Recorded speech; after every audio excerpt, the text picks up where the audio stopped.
Hey coaches, Coach Martens here. Welcome to my channel. This channel is dedicated to coaches that want to find ways to help their athletes perform their best on game day. This week, what I want to talk about is sequencing. What are the decisions that we make on a day-to-day basis in between games that affect the outcomes on Friday nights? So if that's something that you want to consider, stay tuned.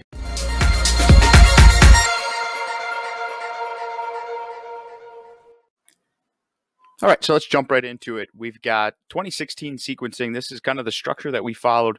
Keep it in mind, just kind of give you to frame things. 2016 was my first year as a head coach, and a lot of the things that I did were things that I noticed that other coaches in successful programs were doing, which is there's nothing wrong with that. Do what the best are. Find out what the best people are doing and do that. But as you progress, I think it's important to make sure you develop your own thing and do the things that are right for your kids and your programs. So just kind of keep in mind that a lot of this is me finding, what was best at the time, and a lot of this has changed, and I want to talk about the reasons for that. So the first thing that I want to talk about is your Monday. Your Mondays are pretty standard. Framing things, we're at a school where our JV players play Monday, and a lot of those athletes are incorporated into our varsity program for Fridays via special teams, via rotational players. But their game day, their big day, that's Monday. So that's something that is important to consider in this whole process. So when we look at Monday, we started things off with a lift, and we did that a lot of times we felt that if they could practice under those tired conditions, then they would play with fresh conditions, and that would help their performance. They'd feel better, and we've since changed from that philosophy, but that's just one of the things that we did at the time.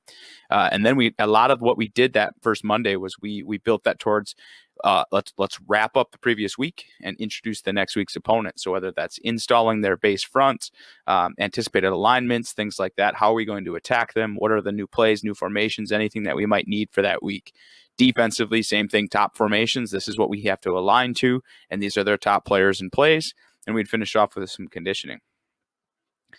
Tuesday in this system is we would ask them to present that, to actually do that. So we would bring them out and basically on a baseline level in the fundamentals of our offense, the basics of our defense, what does that look like in play? So it was basically like trial number one. And if you look at the structure of it, it was kind of learn it and then apply it and then adjust it and then reapply it. So that's kind of the theme that we were going after. So, but Tuesday was a pretty fast day. We were pretty much asking the kids to come back and really at near full speeds execute the game plan with only one day install, just to see where their learning was at. So any scenarios, tackling circuits, turnover circuits, things like that, that was all done on our Tuesdays. And then Wednesday was adjustment day. So we had blitz install, we had personnel packages, any of those other wrinkles, game scenarios, including red zone, and that kind of thing. And tackling and turnovers was still built into that. That was a huge fundamental idea behind what we wanted to accomplish. It's a huge phase of the game of football. So again, I would consider that to be kind of two higher tempo, higher hitting days, no matter what we attempted. And keeping in mind there was still film and lifting going on before practice, and in 6 o'clock generally, 5:30 to 6 was a window that we generally finished practice at. But we were definitely having a list of things that we needed to get done that day. And then the rehearsal day, that was our day before. We would always have a team dinner after the practice, but the rehearsal, that was we made that as much game-like as possible. So game-like meaning we came out and did the drills that we were going to do on game day, the routine that we did on game day, and then scripted a game. So we tried to make it as chaotic and random as we could, anticipating what an actual game could be, which I think is an important theme that we have to address with our athletes, that football is not this cookie cutter structure. You never know what's going to happen. So we try to keep these scripts as changing as we possibly can. And then game day, just a couple little notes and followed by the recovery the next day. We report at 5 o'clock, whether it's home or away. So we kind of shoot for arriving a little bit before 5 o'clock if we're at away. And just again, background on our school, we have 30 minutes as our closest road game that we've had, and anything up to 4 hours. In fact, I think in 2016 we had 3 games that were at 3 hours plus. So it's a huge factor, and I think that needs to be considered. And upon reflection, I don't think that's something that I considered enough in this 2016 season, was the distance that we physically had to travel and the toll that it would take on an athlete. And then finally, we brought him in on Saturday. I know it's a very, very common practice. We did a recovery circuit, bands, foam rolling. We'd lift. We'd watch the film. And any JV player that played that Thursday night or Friday night was asked to come in as an expectation in their program. Now let's fast forward to 2020. So a lot of things learned, a lot of reflection, and a lot of thought has gone into this practice sequencing structure. So the first thing I want to pay attention to is the weekends. So if you notice, Saturday, no more. So a lot of times we're asking kids to get back at midnight, 1 o'clock, and then come back. And we would push it depending on what the schedule was. But there's what did we really truly get out of it? We talked about coaching up our athletes for recovery, and those athletes that it's going to make a difference, they're going to do that at home anyways.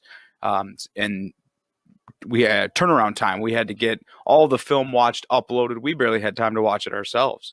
So we, what truly were we getting out of kids other than sometimes we were watching film with the kids for the first time right away that Saturday morning. So what truly can we have in terms of bang for our buck use of time?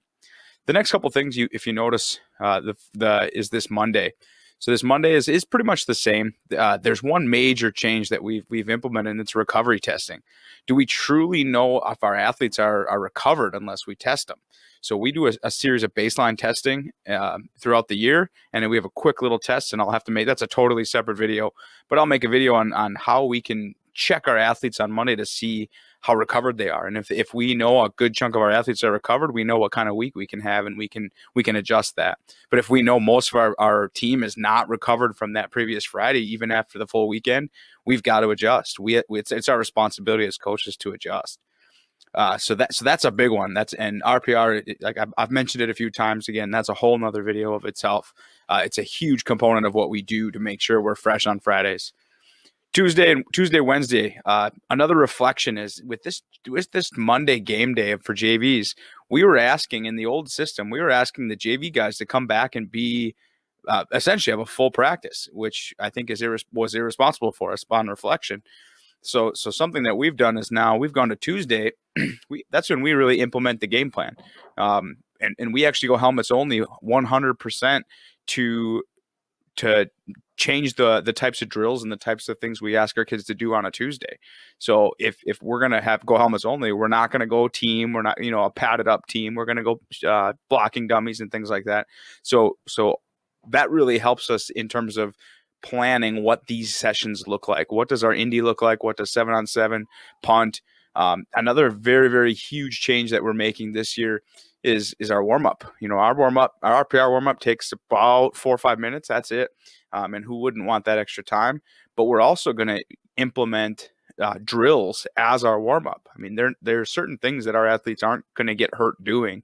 And there are certain drills that if they're not at full speed, that can be their actual physical warm-up, which now we're double dipping in time, bang for our buck, and they're learning a new skill in the process of warming up.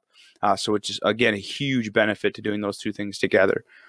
Then Wednesday is that traditional, let's go fast, let's pad up, and let's implement that game plan. So things that the bandit drill, green period, which is something that I'll talk about, red zone, third downs, that's your padded up dress rehearsal for that. That's if you want to say your heaviest sprinting, hitting practice of the day of the week, that's it.